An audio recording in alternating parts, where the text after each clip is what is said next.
સુરતની સમાચાર સુરતના સરથાણા જકાતનાકા આઉટર રિંગ રોડ નજીક પાણીમાં યુવકો તણાવવાની ઘટના બની હતી। ફાયર બ્રિગેડ અને સ્થાનિક તંત્ર દ્વારા બીજા યુવકને શોધવા માટે યુદ્ધના ધોરણે રેસ્ક્યુ ઓપરેશન શરૂ કર્યું। કારમાં યુવકો તણાયા હોય તેવા સીસીટીવી સામે આવ્યા છે। બીજી તરફ પ્રફુલભાઈ પાનસેરિયાએ તાત્કાલિક ઘટના સ્થળની મુલાકાત લઈ બચાવ કામગીરીની સમીક્ષા કરી। ભારે શોધખોળ બાદ એક વ્યક્તિનો મૃતદેહ મળ્યો જ્યારે એક હજી પણ લાપતા છે।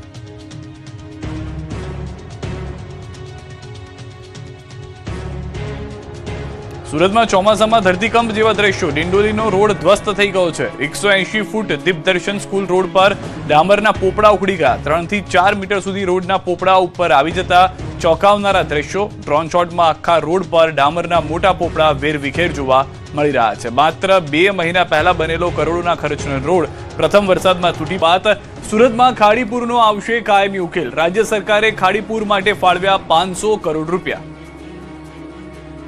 સુરતમાં તારાજી બાદ સરકારે મોરચો સંભાળ્યો છે। સુરતમાં ખાડીના રીડેવલપમેન્ટ માટે 500 કરોડ ફાળવ્યા છે। સુરતમાં બુધવારે વરસાદે વિરામ લીધો હતો, પણ 2 દિવસમાં વરસેલા 18 ઇંચ જેટલા વરસાદને કારણે ઠેર ઠેર પાણીનો ભરાવો થતા ભારે તારાજી સર્જાઈ છે। ખાસ કરીને વેપાર ધંધા અને વાહન માલિકોમાં મોટો આર્થિક ફટકો પડ્યો છે। 3 દિવસથી સુરતીઓ પાણી વચ્ચે જીવવા મજબૂર બન્યા છે। ખાડીપુરના કારણે સર્જાયેલી ગંભીર સ્થિતિની સમીક્ષા કરવા માટે ખુદ મુખ્યમંત્રી ભૂપેન્દ્ર પટેલ તાબડતોબ સુરતની મુલાકાતે દોડી આવ્યા હતા। મુખ્યમંત્રી ભૂપેન્દ્ર પટેલે સુરતના ટ્રિપલ આઈટીસીમાં ઉચ્ચ સ્તરીય સંકલન બેઠક યોજી હતી। બેઠકમાં મુખ્યમંત્રીએ સુરત મનપા અને સંબંધિત વિભાગના અધિકારીઓની કામગીરી અંગે નારાજગી વ્યક્ત કરી। મુખ્યમંત્રીએ સ્પષ્ટ શબ્દોમાં જણાવ્યું કે ખાડીની આસપાસ થયેલા ગેરકાયદે બાંધકામના કારણે જો શહેરના લોકોને નુકસાન ભોગવવું પડ્યું તો કોઈ પણ સંજોગોમાં ચલાવી લેવામાં આવશે નહીં। ખાડી કિનારે ઊભા કરાયેલા ગેરકાયદે બાંધકામોને દૂર કરવા માટે પણ કડક સૂચના આપવામાં આવી છે। સાથે જ ખાડીપુરની સમસ્યાનો કાયમી ઉકેલ લાવવા માટે રાજ્ય સરકારે હાલ 500 કરોડ રૂપિયાની ફાળવણી કરી છે। સાથે જ મુખ્યમંત્રીએ જણાવ્યું છે કે જરૂર પડશે તો 1000 કે 1500 કરોડ રૂપિયા પણ ખર્ચવામાં સરકાર પાછળ નહીં પડે, પરંતુ સુરતને ખાડીપુરની સમસ્યામાંથી કાયમી મુક્તિ આપવી જ પડશે। બેઠકમાં તમામ વિભાગોને સંકલન સાથે કામ કરવાની સૂચના આપવામાં આવી છે। અસરગ્રસ્ત લોકોને 24 કલાકમાં સહાય પહોંચે, નુકસાનનો તાત્કાલિક સર્વે કરવામાં આવે અને વળતરની પ્રક્રિયા ઝડપથી પૂર્ણ થાય તે માટે પણ તાકીદ કરવામાં આવી છે। બીજી તરફ સુરતના ધારાસભ્યોએ પણ મુખ્યમંત્રી સાથે બેઠક કરીને ખાડીપુર દરમિયાન સર્જાયેલી સ્થિતિ અને સ્થાનિકોની સમસ્યાઓ અંગે રજૂઆત કરી। સાથે જ ભવિષ્યમાં આવી સ્થિતિ ન સર્જાય તે માટે ફૂલપ્રૂફ એક્શન પ્લાન તૈયાર કરવાની માંગ કરી। મુખ્યમંત્રીએ વરસાદથી નુકસાન પામેલા રસ્તાઓનું તાત્કાલિક સમારકામ કરવા તેમજ જ્યાં બેદરકારી સામે આવશે ત્યાં જવાબદાર અધિકારીઓ અને કોન્ટ્રાક્ટરો સામે કડક કાર્યવાહી કરવાની પણ સૂચના આપી છે। હવે સુરતમાં ખાડીપુરના કાયમી ઉકેલ માટે સરકારની આગામી કામગીરી પર સૌની નજર મંડાઈ છે। આ તરફ રાજ્યના ગૃહમંત્રી હર્ષ સંઘવીએ પૂરગ્રસ્ત વિસ્તારોની મુલાકાત લઈને વેપારીઓ સાથે સીધી વાતચીત કરી હતી। વેપારીઓએ વરસાદ અને પાણી ભરાવાના કારણે થયેલા નુકસાનની રજૂઆત કરી હતી, જેને ધ્યાનપૂર્વક સાંભળીને ગૃહમંત્રીએ યોગ્ય કાર્યવાહી અને જરૂરી સહાયની ખાતરી આપી હતી। મુલાકાત દરમિયાન હર્ષ સંઘવીએ સ્થળ પરની સ્થિતિનું નિરીક્ષણ કર્યું અને વહીવટીતંત્રને ઝડપથી રાહત કામગીરી પૂર્ણ કરવા સૂચના આપી હતી। અસરગ્રસ્ત વિસ્તારોમાં સફાઈ અને વ્યવસ્થા ઝડપી બને તે માટે 150 પોલીસ જવાનોને મદદ માટે તૈનાત કરવાનો નિર્ણય પણ લેવામાં આવ્યો છે। પાણીમાં ધોવાયા સુરતીઓના સપના, કોર્પોરેટર પર ઉતર્યો સ્થાનિકોનો ગુસ્સો। મારી દુકાન છે, અંદર मतलब पूरी दुकान तो डूबी गया, मैं तो बर्बाद हो गया पूरी तरह, मैं तो बर्बाद हो गया पूरी तरह। આ વેદના સુરતીઓની છે। સુરતમાં વરસાદે વિરામ લીધો, પાણી ઓસર્યા, પરંતુ હજુ પણ હાલાકી યથાવત છે। દ્રશ્યો પર્વત પાટિયા ગામના છે, જ્યાં થોડા પાણી ઓસર્યા છે, પરંતુ હવે પાણી ઓસર્યા બાદ ગંદકીનું સામ્રાજ્ય છે। લોકો હવે આ મુશ્કેલીમાંથી કેવી રીતે બહાર આવી શકાય તેના રસ્તા શોધી રહ્યા છે। બીજી તરફ હવે પાણી સુકાયા બાદ કોર્પોરેટર સ્થાનિકો વચ્ચે જઈ રહ્યા છે। પર્વત ગામે પણ નેતાઓ ફોટો પડાવવા પહોંચ્યા હોવાનો આરોપ છે। નેતાઓને જોતા જ સ્થાનિકોનો મગજનો પારો છટક્યો હતો। લોકોએ કોર્પોરેટરને આક્રમક સવાલો કર્યા કે પૂર હતું ત્યારે ક્યાં હતા, કેમ પાણી ઓસર્યા બાદ ફોટો સેશનમાં આવ્યા। આ લોકોની સમસ્યા જ આજે તમારો જ વિરોધ આ લોકો કરી રહ્યા। અમારો વિરોધ નથી, સમજી લો। અમે કોઈ વિરોધ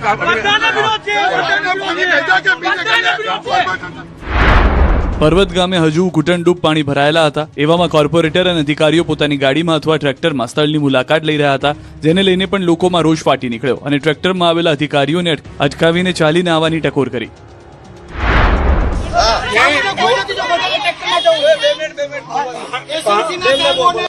ચાલીને પાણીમાં નથી જવું, બધાને ટ્રેક્ટરમાં ને હોડીમાં જવું। અરે સાહેબ, એમના કપડા ખરાબ થઈ જાય, એમના કપડા ખરાબ થઈ જાય, એમને એલર્જી થઈ જાય। આપણે માણસો થોડા છીએ, આપણે જાનવર છીએ।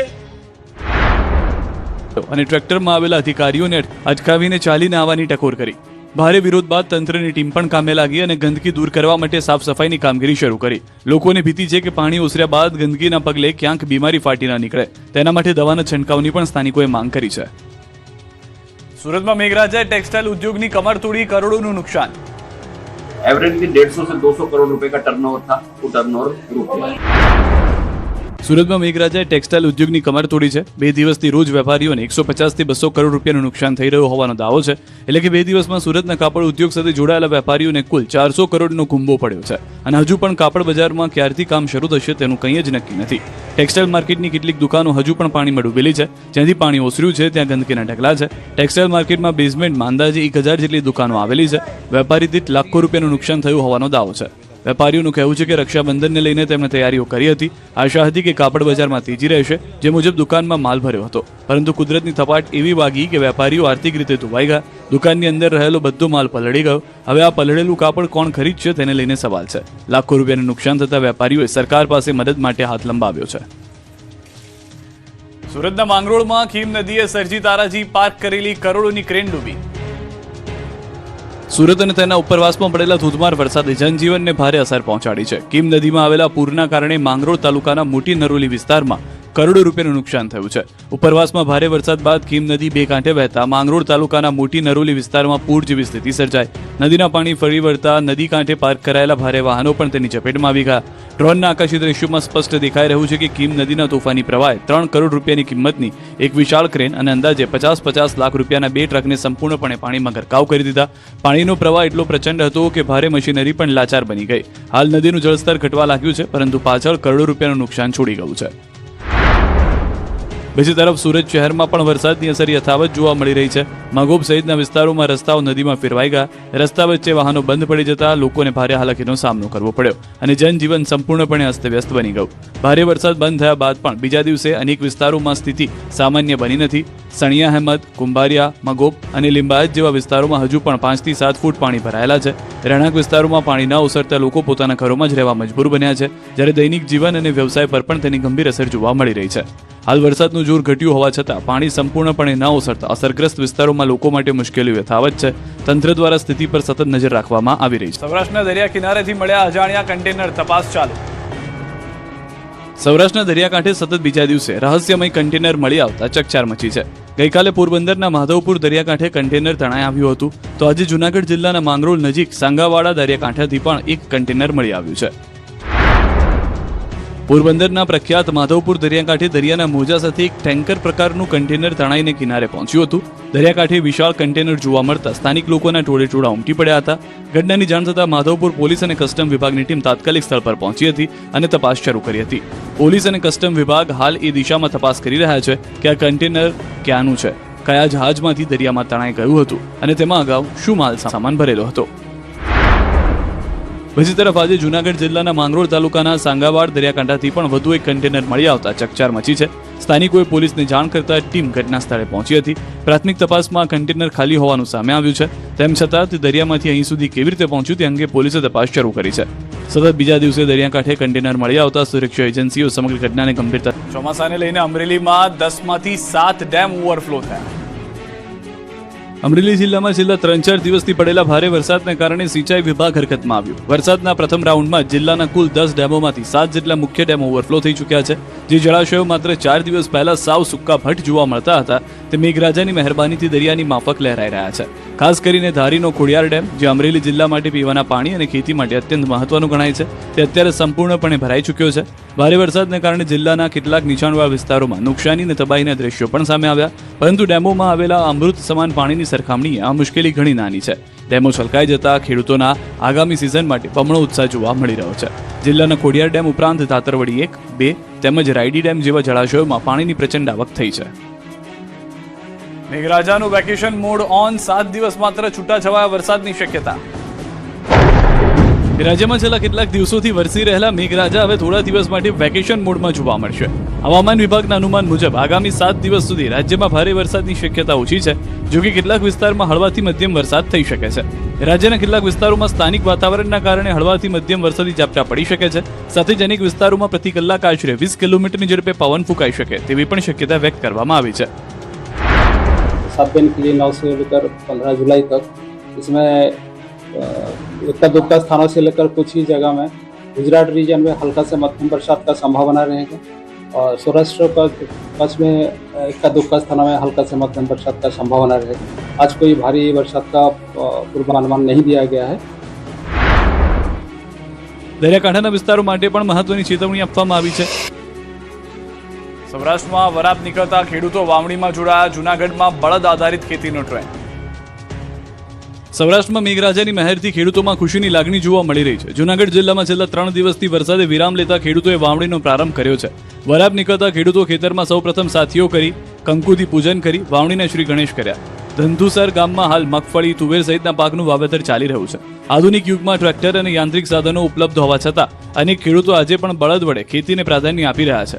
પ્રકૃતિ અને પરંપરાના સમન્વય સાથે ધંધુસર ગામના ખેડૂતો આજે પણ દેશી પદ્ધતિથી ખેતી કરીને અનોખું ઉદાહરણ પૂરું પાડી રહ્યા છે. એટલે કે મશીનરીના જમાનામાં પણ દેશી પદ્ધતિથી ખેતી કરવાનો ક્રેઝ અકબંધ છે. માત્ર ક્રેઝ જ નહીં, આ પદ્ધતિથી જમીનને પણ ફાયદો થતો હોવાનો દાવો છે. ખેડૂતોએ કહ્યું કે ટ્રેક્ટર જેવા ભારે વાહનોથી જમીન કડક થઈ જાય છે અને પાકનો ઉગાવો ઓછો થાય છે, જ્યારે બળદથી વાવણી કરવાથી જમીનની ફળદ્રુપતા જળવાઈ રહે છે, પાકનો ઉતારો સારો આવે છે અને જમીન પોચી રહે છે. આ જ કારણે નવી પેઢીના ખેડૂતો પણ આ દેશી પદ્ધતિ અપનાવી રહ્યા છે. મોંઘા ડીઝલ અને યાંત્રિક સાધનોના ખર્ચ સામે બળદથી થતી ખેતી ખેડૂતો માટે વધુ ફાયદાકારક સાબિત થઈ રહી છે. નવસારીના અંબિકા નદીના બ્રિજ પર તિરાડ તો અરવલ્લીના શામળાજીમાં મેશ્વો નદી પર ચેકડેમ જર્જરિત. નવસારી સહિત ઉપરવાસમાં ભારે વરસાદના કારણે અંબિકા નદીના બ્રિજમાં તિરાડ પડી હોવાનું સામે આવ્યું છે. કોસ્ટલ હાઈવે પર આવેલ અંબિકા નદીના બ્રિજ પર મોટી તિરાડ પડી છે. બ્રિજના પિલ્લર અને એપ્રોચમાં તિરાડ પડતા લોકોના જીવ પડીકે બંધાયા. બ્રિજ પર તિરાડ પાડવાની વાત સામે આવતા કેબિનેટ મંત્રી નરેશ પટેલ સ્થળે પહોંચ્યા. તેમજ ચીખલી પ્રાંત મામલતદાર, તાલુકા વિકાસ અધિકારી તેમજ આરએનબી અધિકારીઓ પણ ઘટના સ્થળે પહોંચ્યા. કેબિનેટ મંત્રી નરેશ પટેલે તાત્કાલિક ધોરણે બ્રિજને રિપેર કરવાની સૂચના આપી. બ્રિજ પર તિરાડ મામલે આરએનબી વિભાગ દ્વારા જણાવાયું છે કે જે તિરાડ પડી છે એ એપ્રોચ અને પિલ્લર પર છે. લોકોએ ડરવાની જરૂર નથી. બ્રિજ વાહન વ્યવહાર માટે સુરક્ષિત છે. જે તિરાડ પડી છે એ પણ રિપેર કરી દેવામાં આવશે. આ તરફ અરવલ્લીના શામળાજી તાલુકામાં મેશ્વો નદી પરના જર્જરી ચેકડેમોના કારણે ખેડૂતોમાં ચિંતા જોવા મળી રહી છે. વર્ષોથી બિસ્માર હાલતમાં રહેલા ચેકડેમોના કારણે વરસાદી પાણીનો સંગ્રહ થતો નથી અને ખેડૂતોને સિંચાઈ માટે મુશ્કેલીનો સામનો કરવો પડી રહ્યો છે. તાલુકાના વાંદિયોલ, વજાપુર, સોડપુર અને અસાલ ગામના ગ્રામજનો દ્વારા નવા ચેકડેમ બનાવવાની ઉગ્ર માંગ કરવામાં આવી રહી છે. ગ્રામજનોના જણાવ્યા મુજબ મેશ્વો નદી વિસ્તારમાં 10 કિલોમીટરના વિસ્તારમાં આવેલા 7 જેટલા ચેકડેમ તૂટેલી હાલતમાં છે, જેના કારણે કિંમતી વરસાદી પાણી વહી જાય છે. આ ચેકડેમો 200 એકરથી વધુ જમીન માટે આશીર્વાદરૂપ બની શકે તેમ છે. વર્ષોથી રજૂઆત બાદ પણ તંત્ર દ્વારા યોગ્ય પગલાં લેવામાં આવ્યા નથી. પહેલા વરસાદમાં જ અમદાવાદની ગાબડાવાદ જેવી સ્થિતિ થઈ ગઈ છે. ઠેર ઠેર ખાડા, રસ્તા બિસ્માર. અમદાવાદમાં વરસાદ બાદ રસ્તાઓની હાલત દિવસે ને દિવસે બગડતી જઈ રહી છે. એક તરફ શહેરમાં સતત ભૂવા પડવાની ઘટનાઓ સામે આવી રહી છે, તો બીજી તરફ અનેક વિસ્તારોમાં રોડ બેસી જતા વાહન ચાલકો માટે અકસ્માતનો ખતરો ઉભો થયો છે. જીવરાજ પાર્કમાં વધુ એક ભૂવો પડતા રસ્તો બંધ કરવાની ફરજ પડી છે, જ્યારે થલતેજમાં રોડ બેસી જતા સ્થાનિકોમાં ભારે રોષ જોવા મળી રહ્યો છે. વરસાદ બાદ અમદાવાદના રસ્તાઓની પોલ ખુલી રહી છે. શહેરના જીવરાજ પાર્ક વિસ્તારમાં ડ્રેનેજ લાઇનમાં ભંગાણ સર્જાતા વધુ એક ભૂવો પડ્યો. 4 રસ્તા પાસે મેટ્રો સ્ટેશન નજીક અચાનક ભૂવો પડતા તંત્રએ સુરક્ષાના ભાગરૂપે સમગ્ર વિસ્તારને કોર્ડન કરી દીધો. આ પહેલી ઘટના નથી. થોડા દિવસ પહેલા એએમસી નજીક પણ ભૂવો પડ્યો હતો. સતત સામે આવી રહેલી આવી ઘટનાઓએ શહેરના રસ્તાઓની ગુણવત્તા અને ડ્રેનેજ વ્યવસ્થા સામે અનેક સવાલો ઉભા કર્યા છે. ઘટનાની જાણ થતાં અધિકારીઓ સ્થળ પર દોડી આવ્યા હતા અને સમારકામની કામગીરી શરૂ કરવામાં આવી છે. બીજી તરફ થલતેજ વિસ્તારમાં પણ વરસાદ બાદ રોડ બેસી જવાના દ્રશ્યો સામે આવ્યા છે. થલતેજ મેટ્રો સ્ટેશન સામે અને મુક્તિમંગલ સોસાયટી બહાર રસ્તા પર મોટા ખાડા પડી ગયા છે. મેટ્રો સ્ટેશનથી ન્યુયોર્ક ટાવર સુધીનો માર્ગ અનેક જગ્યાએ બિસ્માર બન્યો છે. રોડ બેસી જતા વાહન ચાલકોને ભારે મુશ્કેલીઓનો સામનો કરવો પડી રહ્યો છે અને અકસ્માતની આશંકા પણ વધી ગઈ છે. સ્થાનિકોએ તાત્કાલિક સમારકામની માંગ સાથે તંત્ર સામે સવાલો ઉઠાવ્યા છે. સતત ભૂવા અને બેસી જતા રસ્તાઓની ઘટનાઓ વચ્ચે હવે શહેરના રોડ ઇન્ફ્રાસ્ટ્રક્ચરની ગુણવત્તા ફરી ચર્ચાના. અમરેલીમાં ગેરકાયદે સિંહ દર્શન યુવકને ભારે પડ્યું. 21 વર્ષીય યુવકનું સિંહના હુમલામાં મોત. અમરેલીમાં સિંહે વધુ એક યુવકને ફાડી ખાધો. આ વખતે કિસ્સો ગેરકાયદે સિંહ દર્શન કરવા ગયેલા યુવક સાથે બન્યો. આરોપ છે કે સિંહ દર્શનની ઘેલછામાં 3 યુવકો સિંહની બિલકુલ નજીક પહોંચી ગયા. દાવો છે કે અમરેલીના લીલિયા તાલુકાના અંટાળિયા રેવન્યુ વિસ્તારમાં સિંહ સિંહણ પ્રણય ક્રીડામાં વ્યસ્ત હતા, ત્યારે 3 જેટલા યુવકો સિંહ દર્શન માટે પહોંચ્યા હતા. આ સમયે સેલ્ફી લેવાના ચક્કરમાં યુવાનોએ સિંહ સિંહણની મેટિંગમાં ખલેલ પહોંચાડી. સિંહ ઉશ્કેરાયો અને હુમલો કરી દીધો. એક યુવકને સિંહ ખેંચી ગયો, જે બાદ સિંહણ કલાકો સુધી તેના મૃતદેહ પર બેસી રહ્યા. ઘટનાની જાણ થતાં લીલિયા વન વિભાગ અને પોલીસની ટીમો સરકારી વાહનોના કાફલા સાથે તાત્કાલિક ઘટના સ્થળે દોડી ગઈ. વન વિભાગની ટીમે ભારે જહેમત બાદ સાવજોને ત્યાંથી દૂર ખસેડ્યા અને યુવકના મૃતદેહને મુક્ત કરાવ્યો, જે બાદ સિંહને પણ પાંજરે પૂરી લેવામાં આવ્યો. આ ઘટનાને પગલે વન વિભાગે સ્થાનિક શંકાસ્પદ યુવકોની પણ પૂછપરછ શરૂ કરી છે. જોકે અમરેલી જિલ્લામાં માનવ મૃત્યુના વધતા જતા બનાવોથી સ્થાનિકોમાં ભારે ચિંતા અને ભયનો માહોલ પણ જોવા મળી રહ્યો છે. રાજ્યમાં 4 પગનો આતંક યથાવત, આંખલાએ માથે લીધી બજાર. રાજ્યમાં 4 પગનો આતંક યથાવત છે. જુઓ આ દ્રશ્યો. 2 માતેલા સાંઢ, જોરદાર યુદ્ધ, પછડાટ અને રિક્ષા સાથે ટક્કર. દ્રશ્યો દ્વારકાના છે. દ્વારકામાં ફરી એકવાર રખડતા ઢોરનો ત્રાસ સામે આવ્યો. રેલવે સ્ટેશન રોડ પર 2 આંખલા યુદ્ધે ચડ્યા. જાણે રસ્તો યુદ્ધ મેદાન હોય તેમ બંને એકબીજાનો જીવ લેવાના ભરપૂર પ્રયાસ કર્યા. બંને આંખલા એટલા ઉગ્ર હતા કે જો આસપાસ કોઈ વ્યક્તિ ચડ્યું હોત તો તેનું એક ઢીકમાં કામ પૂરું હોત. આ ઘટનામાં રિક્ષાને ભારે નુકસાન પહોંચ્યું. બીજી તરફ હવે રસ્તા પરથી રખડતા પશુને પાંજરે પૂરવા ફરી એકવાર માંગ ઉઠી છે. આ તરફ જૂનાગઢના 2 વિસ્તારમાં સિંહના આટાફેરાથી ફફડાટ ફેલાયો. જૂનાગઢ શહેર અને જૂનાગઢના ગ્રામ્ય વિસ્તારોમાં સિંહનો પગ પેસારો જોવા મળ્યો. છેલ્લા કેટલાક સમયથી સિંહના હુમલાની વધતી ઘટનાને લઈને લોકોમાં ફફડાટ ફેલાયો છે. વંથલીના ગ્રામ્ય વિસ્તારમાં દિવસ દરમિયાન સિંહણ આંટાફેરા મારતી જોવા મળી. સુખપુરવાડી નજીક સિંહણ દેખાતા લોકોમાં ભયનો માહોલ છે. શિકારની શોધમાં સિંહણવાડી વિસ્તારમાં આવી ચડી હતી. જોકે ખેડૂતોએ વન વિભાગનો સંપર્ક કરતા વન વિભાગની ટીમ તાત્કાલિક ઘટના સ્થળે પહોંચી હતી અને સિંહણને રહેણાંક વિસ્તારમાંથી દૂર ખસેડી હતી. આ તરફ જૂનાગઢના ભવનાથ વિસ્તારમાં સિંહની લટાર કેમેરામાં કેદ થઈ. મોડી રાત્રે રસ્તા પર ડાલામથ્થાની ડણક સંભળાઈ. 5 નાકા પુલ નજીકથી જંગલ તરફ સિંહ વળ્યો. સિંહ રસ્તો શોધતો હોવાનો વિડીયો વાયરલ થયો. બીજી તરફ વન વિભાગે લોકોને સાવચેત રહેવાની અપીલ કરી છે. અરવલ્લીમાં ફર્યું દાદાનું બુલડોઝર, ગેરકાયદે દબાણ તોડી પડાયા.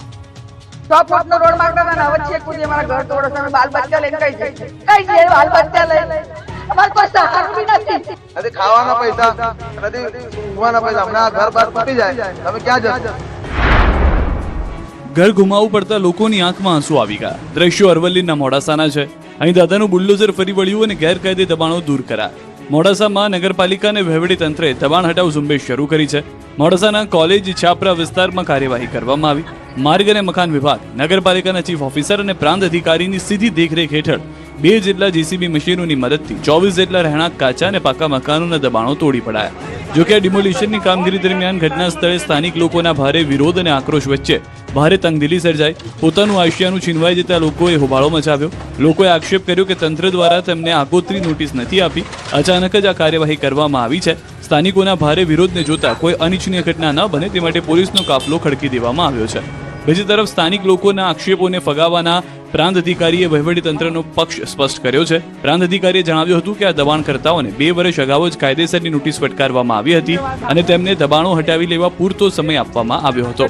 આ નોટિસની મુદત પૂર્ણ થઈ ગઈ હોવા છતાં દબાણો દૂર ન કરાતા આખરે નગરપાલિકા અને માર્ગ મકાન વિભાગ સાથે મળીને કાયદેસરની કડક કાર્યવાહી હાથ ધરી છે. વડોદરામાં લક્ઝરી બસ અગનગોળો બની બનાસકાંઠાની હોટલમાં. વડોદરામાં એક લક્ઝરી બસ ભડકે બળી. શહેરના સરદાર એસ્ટેટ પાણીની ટાંકી પાસે અચાનક બસમાં આગ લાગી. જોતજોતામાં સમગ્ર બસ આગની ચપેટમાં આવી ગઈ. દ્રશ્યોમાં જોઈ શકાય છે કે બસ જાણે અગનગોળો બની ગઈ છે. બનાવની જાણ થતાં ફાયર વિભાગની ટીમ પહોંચી હતી અને આગ પર કાબુ મેળવ્યો હતો. સદનસીબે આ દુર્ઘટનામાં કોઈ જાનહાની થઈ નથી, પરંતુ બસ સંપૂર્ણપણે બળીને રાખ થઈ ગઈ. બસમાં આગ લાગવાનું ચોક્કસ કારણ પણ જાણી શકાયું નથી. પ્રાથમિક તપાસમાં શોર્ટ સર્કિટના કારણે આગ લાગી હોઈ શકે છે. આ તરફ દિયોદરમાં વાવ-થરાદ હાઈવે પર નાસ્તાના ગોડાઉનમાં આગ લાગી. વહેલી સવારે ગોડાઉનના બીજા માળે કામકાજ ચાલુ હતું ત્યારે જ આગ ભભૂકી. અહીં પણ આગે જોતજોતામાં મોટું સ્વરૂપ લઈ લીધું. આગને કારણે આસપાસના વિસ્તારમાં અફરાતફરી મચી ગઈ. દિયોદર ગ્રામ પંચાયતની ટીમ તાત્કાલિક ઘટના સ્થળે પહોંચી અને પાણીનો મારો ચલાવી આગ પર કાબુ મેળવ્યો. જોકે આગ લાગવાનું કારણ હજુ અકબંધ છે. સમગ્ર મામલે તપાસ શરૂ કરાઈ. અમદાવાદના મોટેરામાં રોડ વિસ્તરણ માટે એએમસી દ્વારા મેગા ડિમોલિશનની કાર્યવાહી હાથ ધરાઈ. જનપથ 3 રસ્તાથી સ્ટેડિયમ તરફના 18 મીટર પહોળા રોડને હવે 61 મીટર પહોળો કરવામાં આવશે. પ્રથમ તબક્કામાં 50 જેટલી મિલકતો દૂર કરવામાં આવી. અગાઉથી નોટિસ અને સમય આપવામાં આવ્યા બાદ સાબરમતી પોલીસના ચુસ્ત બંદોબસ્ત વચ્ચે ડિમોલિશનની કામગીરી હાથ ધરાઈ હતી. ચાંગોદરના નકલી બ્લડ પ્લાઝમા કૌભાંડમાં અમદાવાદ ગ્રામ્ય એસઓજીને વધુ એક સફળતા મળી. પોલીસે અજીત સોલંકીની ધરપકડ કરી. તપાસમાં ખુલાસો થયો છે કે આરોપી રાજસ્થાન, છત્તીસગઢ અને મધ્યપ્રદેશમાંથી બ્લડ પ્લાઝમાની ચોરી કરતો હતો અને મુખ્ય સૂત્રધારને 12 બોક્સ પહોંચાડ્યા હતા. અત્યાર સુધીમાં 1700 પ્લાઝમા યુનિટની ચોરી થયાનું સામે આવ્યું છે. વડોદરામાં અંધશ્રદ્ધાનો ચોંકાવનારો કિસ્સો સામે આવ્યો છે. સગીરાનો સ્વભાવ ચીડિયો બનતા માતા પિતાએ તાંત્રિકનો સહારો લીધો. મન શાંત કરવાની વિધિના બહાને તાંત્રિકે સગીરાના ઘરમાં જ 2 વખત દુષ્કર્મ આચર્યો હોવાનો આરોપ છે. બીજી વખત વિધિ કરતા આવેલા તાંત્રિકનો પીડિતાએ મોબાઈલમાં વિડીયો ઉતારી લીધો હતો. વિડીયો સામે આવતા ગોત્રીના નરેન્દ્ર દિનકર ભટ્ટની પોલીસે ધરપકડ કરી છે. સુરેન્દ્રનગરના ધાંગધ્રામાં પોલીસ દ્વારા જપ્ત કરાયેલા 2 કરોડથી વધુના દારૂનો નાશ કરવામાં આવ્યો. રોડ રોલર ફેરવીને વિદેશી દારૂની 67,548 બોટલ અને બિયરના 5,633 ટીનનો નાશ કરાયો. અંદાજે 2 કરોડ 11 લાખ રૂપિયાના મુદ્દામાલનો નિકાલ કરાયો. વડોદરા જિલ્લાના પાવાગઢ આંબાવાડિયા ગામમાં પિતા પુત્ર પર જીવલેણ હુમલો. દીકરીની છેડતી મામલે ઠપકો આપવાની અદાવત રાખીને 4 શખ્સોએ લોખંડની પાઇપથી માર માર્યો. પુત્રને બચાવવા વચ્ચે પડેલા પિતાને ગંભીર ઇજા થતા સારવાર દરમિયાન મોત. પોલીસને ગુનો નોંધી વધુ તપાસ હાથ ધરી છે. રાજકોટના નાના મહુવા ગામતળ વિસ્તારમાં બુલેટ ધીમું ચલાવવાનું કહેતા યુવકની હત્યા. કૃષ્ણસિંહજી જાડેજા નામના યુવક અને તેના દાદા પર 4 રાઉન્ડ ફાયરિંગ કરાયાનો આરોપ. યુવકનું મોત. યુવકના દાદા ગંભીર રીતે ઘાયલ. પોલીસે 3 આરોપીઓને કસ્ટડીમાં લઈ શરૂ કરી તપાસ. ભરૂચ જિલ્લાના હાંસોટ તાલુકામાં માનવતાને શર્મસાર કરતો કિસ્સો સામે આવ્યો. રાયમા ગામ નજીક નહેર પાસેથી એક નવજાત શિશુ મળી આવતા સ્થાનિકો 108 એમ્બ્યુલન્સને જાણ કરી બાળકને સારવાર માટે હોસ્પિટલ ખસેડ્યું. બીજી તરફ હાંસોટ પોલીસે નવજાત શિશુને કોણ અને કયા સંજોગોમાં નહેર પાસે મૂકી ગયું તે અંગે તપાસ શરૂ કરી. અમદાવાદમાં હવે શ્વાન બાદ પાલતુ બિલાડીનું પણ રજીસ્ટ્રેશન ફરજિયાત કરવામાં આવ્યું છે. એએમસી એનિમલ એક્ટ હેઠળ આ નિર્ણય જાહેર કર્યો છે. હવે શહેરમાં પાલતુ બિલાડી રાખતા દરેક માલિકે બિલાડીની નોંધણી કરાવી ફરજિયાત રહેશે. ભરૂચના સેંગપુરમાં ભૂલકાઓ નવી આંગણવાડીની રાહે. શિક્ષિકા પોતાના ઘરે આપી રહી છે શિક્ષણ. ભરૂચના સિંગપુરમાં આંગણવાડી કેન્દ્રને લઈને બાળકોને હાલાકી વેઠવાનો વારો આવ્યો છે. છેલ્લા 3 વર્ષથી બાળકોને કાયમી આંગણવાડી ન મળતા બાળકો શિક્ષણ માટે આમથી તેમ ભટકી રહ્યા છે. અંકલેશ્વર તાલુકાના સિંગપુર ગામમાં છેલ્લા 3 વર્ષથી આંગણવાડી કેન્દ્ર પોતાનું કાયમી મકાન ન હોવાનો દાવો કરે છે. જર્જરિત મકાન જોખમી બનતા હાલ આંગણવાડી સંચાલકિયાના ઘરે કેન્દ્ર ચલાવવામાં આવી રહ્યું છે. અગાઉ આંગણવાડી મંદિર પરિસરમાં ચાલતી હતી, પરંતુ વરસાદી વાતાવરણને કારણે હાલમાં સંચાલિકાના ઘરે બાળકોને શિક્ષણ અને પોષણની સેવાઓ આપવામાં આવી રહી છે. આમ કાયમી મકાનના અભાવે બાળકોને શિક્ષણ અને પોષણ પર પણ અસર પડી રહી હોવાનો સ્થાનિકોનો દાવો છે. વારંવાર સ્થળ બદલવાને કારણે બાળકોની હાજરીમાં ઘટાડો નોંધાઈ રહ્યો છે. સાથે જ કાયમી જગ્યા ન હોવાથી શિક્ષણ, પોષણ અને અન્ય પ્રવૃત્તિઓના સંચાલનમાં પણ મુશ્કેલીઓ ઊભી થઈ રહી છે. સ્થાનિકોએ જણાવ્યું છે કે નવા આંગણવાડી કેન્દ્રને મંજૂરી મળી ચૂકી છે. તંત્રના દાવા મુજબ અંદાજે 18 લાખના ખર્ચે નવા મકાનનું નિર્માણ મંજૂર કરવામાં આવ્યું છે, પરંતુ ટેકનિકલ કારણોસર કામગીરી હજુ સુધી શરૂ થઈ શકી નથી. રાજ્યના 2 જિલ્લામાં ચાંદીપુરા વાયરસનો કહેર. હવે હિંમતનગરમાં નોંધાયો કેસ. સાબરકાંઠાના હિંમતનગર સિવિલ હોસ્પિટલમાં ચાંદીપુરા વાયરસને લઈને આરોગ્ય વિભાગ એલર્ટ મોડ પર છે. 26 જૂનથી અત્યાર સુધીમાં કુલ 7 દર્દીઓને ચાંદીપુરાના શંકાસ્પદ લક્ષણો સાથે સારવાર માટે દાખલ કરવામાં આવ્યા હતા. આ દર્દીઓમાંથી 3 બાળકોના મોત થયા છે. મૃતકોમાં એક દર્દીનો ચાંદીપુરા વાયરસનો રિપોર્ટ પોઝિટિવ આવ્યો છે, જ્યારે એક દર્દીનો રિપોર્ટ નેગેટિવ આવ્યો છે. અન્ય એક મૃત દર્દીનો રિપોર્ટ હજુ પેન્ડિંગ છે. હાલ હોસ્પિટલમાં 2 દર્દીઓ સારવાર હેઠળ છે. તેમના સેમ્પલ તપાસ માટે મોકલવામાં આવ્યા છે અને રિપોર્ટની રાહ જોવાઈ રહી છે. બીજી તરફ એક દર્દી સંપૂર્ણ સ્વસ્થ થતા હોસ્પિટલમાંથી ડિસ્ચાર્જ કરવામાં આવ્યો છે. તાજેતરમાં રાજસ્થાનથી સારવાર માટે લાવવામાં આવેલા 6 વર્ષના બાળકનું પણ સારવાર દરમિયાન મોત થયું છે. આ ઘટનાને પગલે આરોગ્ય વિભાગ વધુ સતર્ક બન્યો છે અને હોસ્પિટલમાં વિશેષ દેખરેખ રાખવામાં આવી રહી છે. ચાંદીપુરા વાયરસના સંભવિત કેસોને ધ્યાનમાં રાખીને તબીબોની ટીમ સતત દર્દીઓની સારવાર કરી રહી છે, જ્યારે આરોગ્ય વિભાગ દ્વારા સેમ્પલ ટેસ્ટિંગ, સર્વેલન્સ અને જરૂરી તકેદારીની કામગીરી પણ તેજ કરવામાં આવી છે. આરોગ્ય વિભાગે લોકોને ગભરાવાની જરૂર નથી, પરંતુ બાળકોમાં તાવ, બેભાન થવું કે અન્ય ગંભીર લક્ષણો દેખાય તો